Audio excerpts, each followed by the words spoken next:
I was born youngest of 8 in Mir, across the narrow sea. So my father gave me over to the Red Temple. In their wisdom, they decided to make me a priest instead of a warrior or a temple prostitute like other children. It was not the path I would have chosen. Sure, I prayed the prayers and I spoke the spells, but I also led raids on the kitchens. And from time to time, they found girls in my bed. Such wicked girls. I never knew how they got there. Then again, I did have a gift for tongues. And when I gazed into the flames, well, from time to time I saw things. Even so, I was more bother than I was worth. When the High Priest foresaw Robert's ascension, he sent me to turn the Storm Lord to the Lord of Light. When Robert seized his crown, we'd take all of Westeros from the Seven in a single stroke. Perhaps they thought Robert would listen to a kindred spirit, or perhaps celibacy had addled the High Priest's brain. I didn't know, and didn't care. I was free. I did my duty as I saw it, drinking and whoring and waving my sword around. The only gods Robert cared about anyway. Years passed, Robert became king, I became a joke. We both became fat. I even won some glory in Greyjoy's rebellion, first through the breach and all that.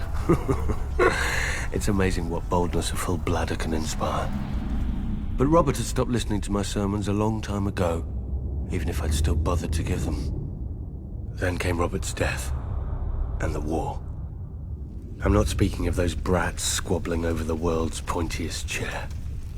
Powers long asleep are waking and moving through the land. I've seen them in my flames. Shit, I've seen them with my own 2 eyes.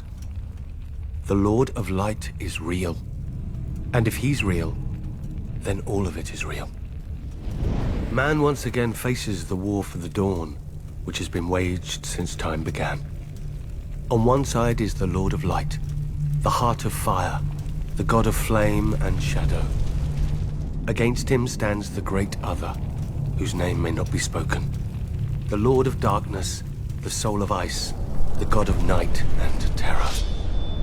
According to prophecy, our champion will be reborn, to wake dragons from stone and reforge the great sword Lightbringer that defeated the darkness those thousands of years ago. If the old tales are true, a terrible weapon forged with the lifeblood of a loving wife's heart.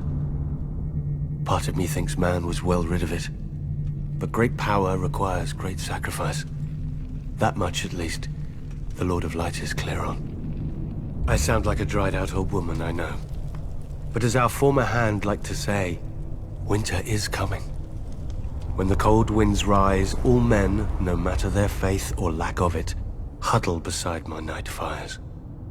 And I pray the prayers, and speak the spells, and beseech the Lord of Light to bring back the dawn. So far, so good. But reprobate as I am, I can't help but wonder what will happen if, one day, our Lord does not answer. Imagine a night that goes on forever, so dark and full of terrors. I think I need another drink.